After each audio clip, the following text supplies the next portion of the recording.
Hello everybody, I am K. Vanaja, Assistant Professor of Chemistry, Government Degree College, Palancha, Bhadradri District. Today I am going to explain first year students first semester Physical Chemistry syllabus, Electrochemistry, Vidyut Rasayana Shastram.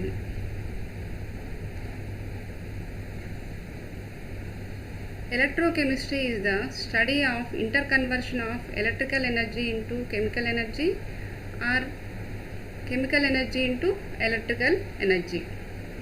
It is the study of electricity and how it relates to chemical reactions. విద్యుత్ శక్తిని రసాయన శక్తిగాను రసాయన శక్తిని విద్యుత్ శక్తిగాను మార్చే విధానాన్ని గురించి అధ్యయనం చేయే శాస్త్రాన్ని విద్యుత్ రసాయన శాస్త్రము అంటారు. ఇక్కడ మనకి ఎలక్ట్రిసిటీకి కెమికల్ రియాక్షన్కి మధ్య ఉన్న రిలేషన్ గురించి ఎలక్ట్రోకెమిస్ట్రీ అనేది వివరిస్తుంది. సపోజ్ ఇన్వర్టర్స్లో ఉండే బ్యాటరీస్లో లెడ్, సల్ఫ్యూరిక్ యాసిడ్ వంటి కెమికల్స్ ఉంటాయి. These chemicals inside the battery react with each other and create electricity. ఈ బ్యాటరీలో ఉండే కెమికల్స్ ఒకదాంతో ఒకటి రియాక్ట్ అవ్వడం వల్ల మనకి అంటే ఆ కెమికల్స్ రియాక్షన్ వల్ల మనకి ఏం జరుగుతుంది, ఎలక్ట్రిసిటీ అనేది క్రియేట్ అవుతుందన్నమాట. కాబట్టి అసలు ముందు ఎలక్ట్రిసిటీ అంటే ఏంటి, విద్యుత్తు అంటే ఏంటి చూద్దాము. Electricity is the flow of electrons. Electricity can be generated by moment of electrons from one element to another element. కాబట్టి ఎలక్ట్రాన్ల ప్రవాహాన్ని మనము విద్యుత్తు అనవచ్చు అన్నమాట. కాబట్టి ఎలక్ట్రాన్ల ప్రవాహం అన్నిట్లో జరుగుతుందా, కొన్ని సబ్స్టెన్సెస్లోనే జరుగుతుందా అనేది తెలుసుకుందాము. ఎలక్ట్రాన్స్ అన్నిట్లో ప్రవహించవు. కొన్ని కొన్ని కొన్ని సబ్స్టెన్స్లు అంటే కొన్ని పదార్థాల్లోనే ఎలక్ట్రాన్స్ ప్రవాహం వల్ల విద్యుత్తు కలుగుతుంది. అలాంటి సబ్స్టెన్స్ని ఏమంటారు, వాహకాలు లేదా కండక్టర్స్ అంటారు అన్నమాట. కాబట్టి conductor is a substance which allows an electric current to pass through it. కాబట్టి కండక్టర్ అంటే ఏంటి, ఎలక్ట్రిక్ కరెంట్ని లేదా తమ గుండా పాస్ చేసేదాన్ని, విద్యుత్తును తమ గుండా ప్రవహింపజేయే పదార్థాలని వాహకాలు అంటారు. It allows current to easily pass through them అన్నమాట. కాబట్టి ఈ కండక్టర్స్ 2 టైప్స్ ఉంటాయి. ఫస్ట్ వన్ అదే ఈ కండక్టర్స్ కాకుండా కొన్ని some substances do not allow electricity to pass through them. These are called as insulators. ఎలక్ట్రిసిటీని తమ గుండా ప్రవహింపజేయని పదార్థాలని ఇన్సులేటర్లు లేదా నిరోధాలు అంటారు అన్నమాట. కాబట్టి ఈ కండక్టర్స్ అంటే ఇప్పుడు చూడండి, example all metals, suppose copper, aluminium, steel, all metals act as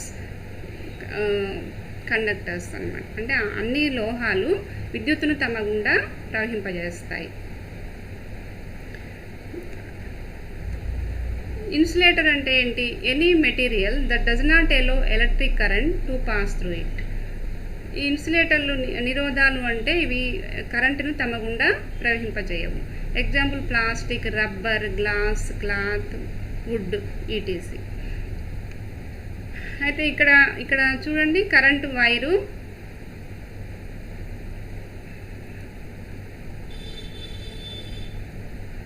ఇది ఇక్కడ కాపర్ వైర్ తీసుకున్నాము. కాపర్ వైరు కండక్టర్గా పనిచేస్తుంది. అంటే ఇది ఎలక్ట్రిసిటీని తమ గుండా ఫ్లో అయ్యేట్టుగా చేస్తుంది. అంటే ఎలక్ట్రాన్స్ ఫ్లో ఈ కాపర్ వైర్ గుండా ఈజీగా ఫ్లో అవుతాయి.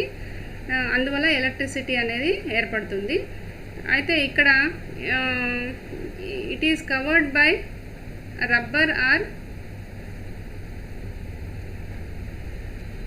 Rubber material. కాబట్టి ఇది ఇక్కడ ఈ కాపర్ వైరు రబ్బర్తో కవర్ చేయబడి ఉంది. This rubber material is called as insulator. కాబట్టి ఈ copper wire this copper wire is covered by rubber material which protects us from electric shock. కాబట్టి ఈ ఇన్సులేటర్ ఈ రబ్బర్ వైర్ మనకి ఎలక్ట్రిక్ షాక్ నుంచి కాపాడుతుంది అన్నమాట. కాబట్టి కండక్టర్స్ అంటేనేమో ఎలక్ట్రిసిటీని తమ గుండా ఈజీగా ఫ్లో చేస్తాయి. ఇన్సులేటర్స్ అంటే అసలు ఎలక్ట్రిసిటీని తమ గుండా ఫ్లో చేయవన్నమాట.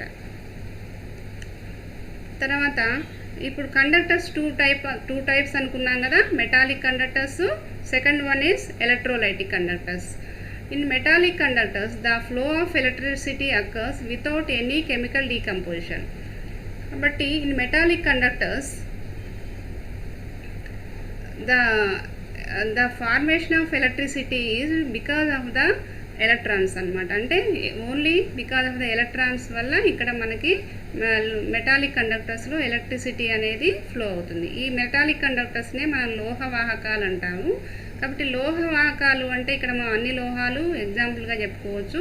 తర్వాత విద్యుత్ ప్రవహించిన తర్వాత వీటిలో ఏ విధమైన రసాయన విఘటనం జరగదు, అంటే కెమికల్ డీకంపోజిషన్ అనేది జరగదు. అవి కాపర్ వైర్ తీసుకున్నాం అనుకోండి, కాపర్ వైర్ అలాగే ఉంటుంది, దానిలో అది అయాన్లుగా విఘటనం చెందడం కానీ ఇలా కాపర్ విఘటనం డిసోసియేట్ అవ్వడం కానీ ఉండదన్నమాట. Second one is electrolytic conductors. In electrolytic conductors conductivity is because of the formation of ions. అంటే ఇక్కడ మనకి అయాన్లు ఏర్పడడం వల్ల ఇక్కడ కండక్టివిటీ అనేది లేదా ఎలక్ట్రిసిటీ అనేది ఫామ్ అవుతుంది. ఎగ్జాంపుల్ ఏంటంటే ఎలక్ట్రోలైటిక్ కండక్టర్స్కి ఇక్కడ మెటల్స్ కాదు, యాసిడ్స్, బేసెస్, ఇంకా సోడియం క్లోరైడ్ వంటి సాల్ట్స్ అన్నమాట. These substances are also called as electrolytes. In electrolytic conductors, the flow of electricity occurs with chemical decomposition. ఇక్కడ ఏమవుతుంది, కెమికల్ డీకంపోజిషన్ అనేది జరుగుతుంది. ఇక్కడ suppose if you take sodium chloride salt, what happens, sodium chloride dissociate into sodium plus cations and Cl minus anions. ఇక్కడ మనకి sodium plus క్యాటయాన్లు మరియు positive charge, the positive ions are called as cations and negative ions are called as anions. So ఇక్కడ మనకి ఏం ఏర్పడతాయి, క్యాటయాన్లు, sodium plus క్యాటయాన్లు మరియు Cl మైనస్ యానయాన్లు ఏర్పడతాయి.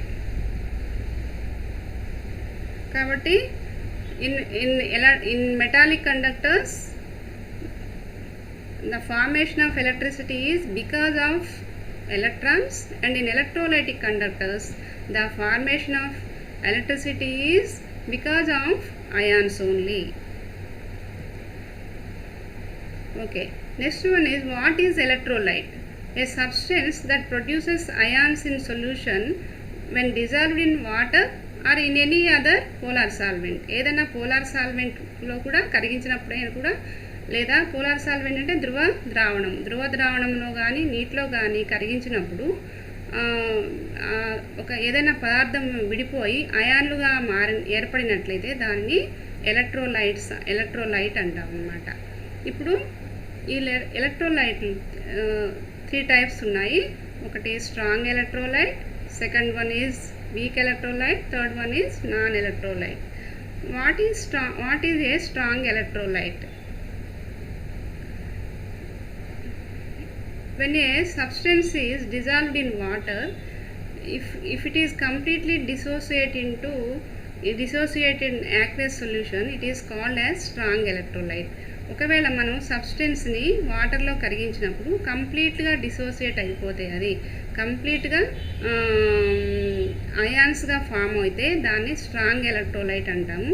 Suppose if you take 100 molecules of HCl and dissolve it in water, what happens, 100% H plus and 100% Cl minus ions are formed. So here HCl completely dissociates into ions. This HCl is called as strong electrolyte. మనం ఇక్కడ HClని 100 అణువుల HClని తీసుకొని వాటర్లో కరిగించినట్లయితే 100 H plus అయాన్లు, 100 Cl minus అయాన్లు ఏర్పడతాయి అన్నమాట. ఇలా ఏర్పడితే కనుక దానిని ఏమంటారు, బలమైన ఎలక్ట్రోలైట్ అంటారు. Second one is week electrolyte. A week electrolyte is a substance which does not completely dissociate in aqueous solution. కాబట్టి బలహీన ఎలక్ట్రోలైట్లు అంటే ఏంటంటే జలద్రావణంలో కొద్ది పరిమాణంలో మాత్రమే విఘటనం చెంది అయాన్లను ఇచ్చే పదార్థాలని బలహీన ఎలక్ట్రోలైట్లు అంటారు. If you take SCN 100 molecules of SCN, what happens? It dissociate into only 20% dissociate and gives only 20% H plus ions and 20% Cn minus ions. అంటే ఏంటి ఇక్కడ 20% మాత్రమే అయాన్లు విఘటనం చెందాయి, రిమైనింగ్ 80% అలాగే ఉండిపోయాయి. ఇలాంటి పదార్థాలని మనము బలహీన ఎలక్ట్రోలైట్లు అంటారు. SCN అంటే హైడ్రోజన్ సైనైడ్. అది ఎలా విఘటనం చెందుతుంది?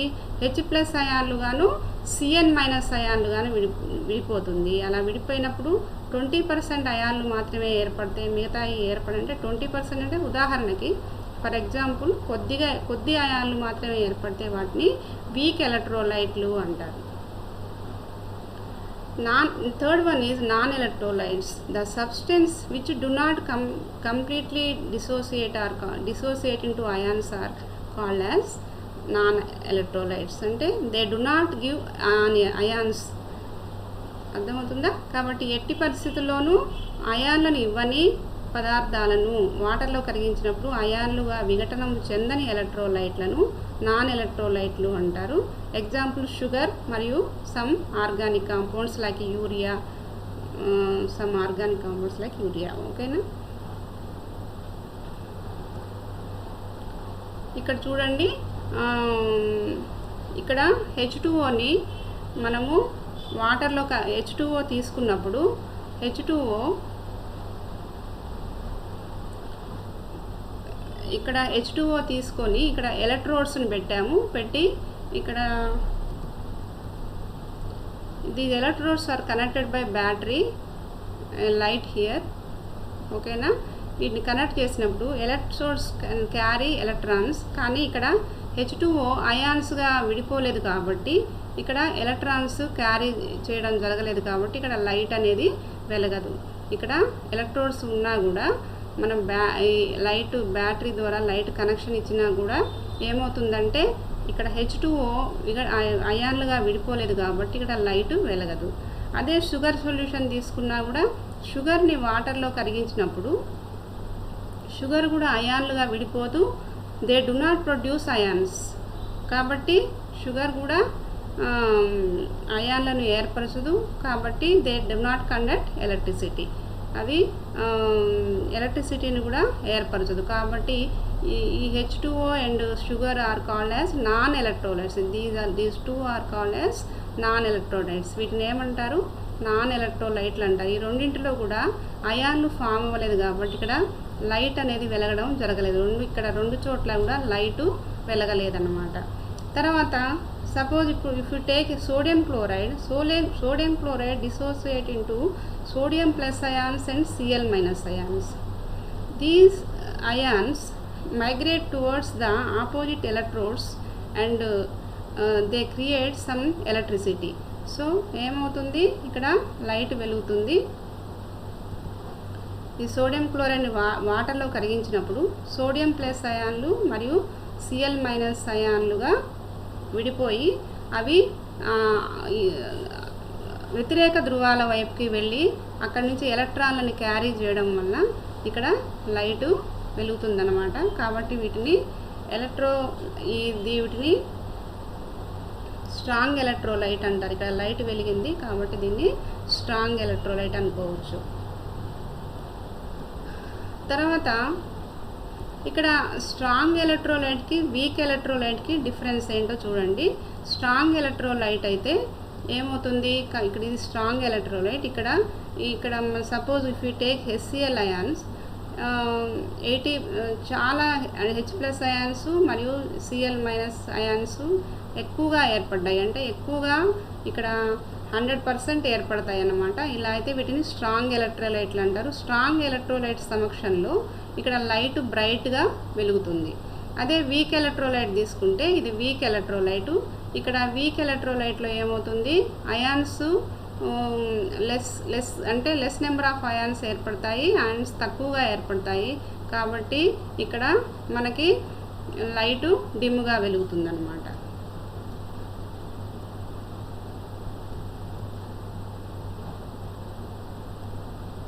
ఓకేనా.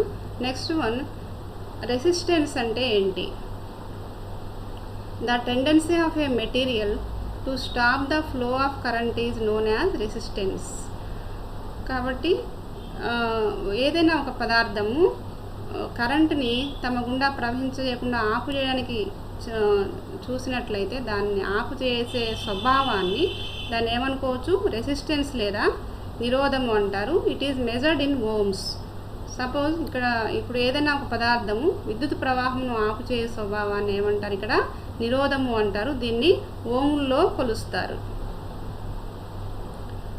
According to Ohm's law, the resistance offered by a substance is directly proportional to its length but inversely proportional to its cross sectional area. ఓకేనా.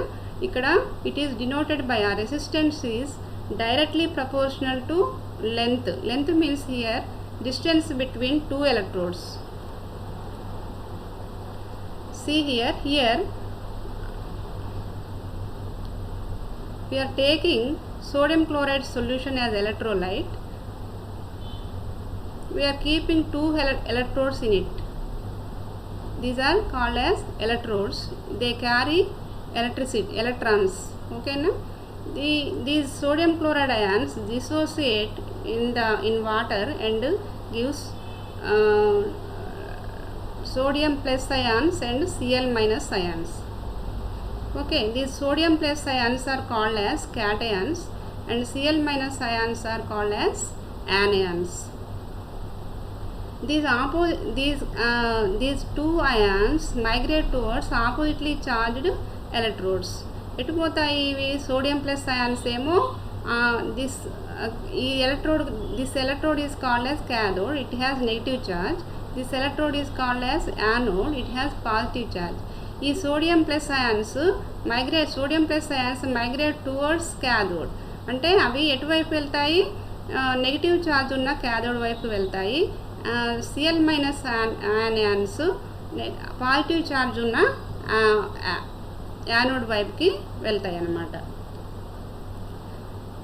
ఓకేనా. Resistance means because of this, due to this migration, electricity is formed. ఇలా ions ఇలా migrate అవ్వడం వలన ఈ ions ఎలక్ట్రాన్స్ని ఇవ్వడం వలన electrons ఇలా ఫ్లో అవుతూ ఉండడం వలన ఇక్కడ మనకి కరెంట్ అనేది జనరేట్ అవుతుంది.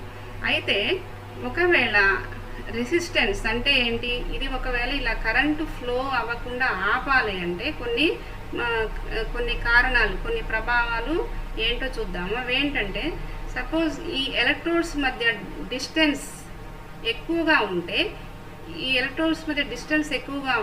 ఈ అయాన్స్ ఎలక్ట్రోడ్స్ వైపుకి మైగ్రేట్ అవ్వవు. అందువల్ల ఎలక్ట్రిసిటీ ఫ్లో అనేది తగ్గుతుంది. కాబట్టి if the distance is more the resistance. ఓకేనా. రెసిస్టెన్స్ ఏమవుతుంది? డిస్టెన్స్ ఎక్కువగా ఉంటే రెసిస్టెన్స్ కూడా ఎక్కువ అవుతుంది అన్నమాట. కాబట్టి resistance is directly proportional to the distance between the electrodes. ఈ ఎలక్ట్రోడ్స్ మధ్య దూరం ఎక్కువగా ఉంటే మనకి ఈ దూరం ఎక్కువగా ఉన్నప్పుడు ఈ అయాన్స్ ఎలక్ట్రోడ్స్ వైపుకి ఫ్లో అవ్వవు. కాబట్టి ఏమవుతుంది? ఎలక్ట్రోడ్స్ వైపు ఫ్లో కాబట్టి అక్కడ ఎలక్ట్రిసిటీ అనేది ఫామ్ అవ్వడం తక్కువ అవుతుంది. అందువల్ల resistance is directly proportional to the length. This length is called as distance between the electrodes అన్నమాట. So this resistance is inversely proportional to the area of cross section. అంటే ఇక్కడ ఈ సర్ఫేస్ ఏరియా, ఈ electrode యొక్క surface ఏరియాకి resistance inversely ప్రపోర్షనల్గా ఉంటుంది. Surface area ఎక్కువగా ఉంటే రెసిస్టెన్స్ అనేది తక్కువగా ఉంటుందన్నమాట. కాబట్టి ఇక్కడ చూడండి, resistance is directly proportional to the length that is distance between two electrodes, అంటే ఎలక్ట్రోడ్ల మధ్య దూరము. అలాగే resistance is inversely proportional to the area of the cross section. అంటే 1/A. మనం ఈ రెండింటిని కలిపి రిమూవింగ్ ద ఈ రెండింటిని కలిపి ఒక ఈక్వేషన్ చేస్తే R is proportional to L/A. Removing the proportionality by keeping the constant we get. మనం ఈ ప్రపోర్షనాలిటీ సింబల్ని తీసివేయాలంటే ఏం చేయాలి? ఇక్కడ రో అనే ఒక కాన్స్టెంట్ని పెట్టాము. R is rho into L/A. దీన్ని రో అంటారు. ఈ రో is also called as specific resistance లేదా దీన్ని విశిష్ట నిరోధము అంటారు. కాబట్టి ఈ rho into L/A is equal to R అనమాట. ఈ రో ఈజ్ ఈక్వల్ టు ఈ L/A తీసుకొస్తే ఆ రో is equal to R into A/L అని రాయవచ్చు. కాబట్టి 1 సెంటీమీటర్ పొడవు 1 చదరపు సెంటీమీటరు మధ్యఛేద వైశాల్యం గల విద్యుత్ వాహకం ప్రదర్శించే నిరోధమును ఓముల్లో ఏమంటారు? విశిష్ట నిరోధము అంటారు. ఓకేనా? It is the resistance